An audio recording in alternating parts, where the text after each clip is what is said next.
ଧର୍ମ ଶକ୍ତିଶାଳୀ ହେଇଯାଏ। ସେ ଦେଶରେ ଯୁଦ୍ଧ ମଧ୍ୟ ଧର୍ମ ରକ୍ଷା ପାଇଁ କରାଯାଇଥାଏ। ଆଉ ସେ ଯୁଦ୍ଧକୁ ଶେଷ କରିବା ପାଇଁ ଜନ୍ମ ନେଇଥାଏ ଜଣେ ଯୋଦ୍ଧା।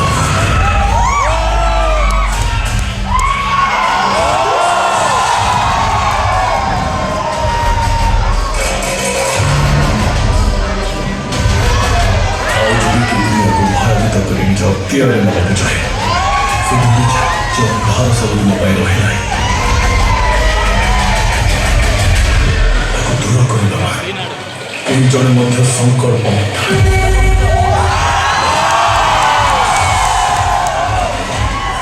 ନିଜ ଲୋକଙ୍କ ପାଇଁ ନିଜେ ଦେଇଥିବା କଥା ରଖିବା ପାଇଁ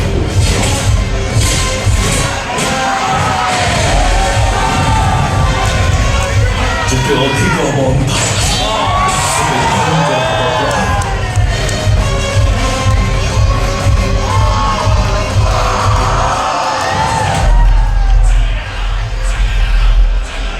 ଆସୁଛି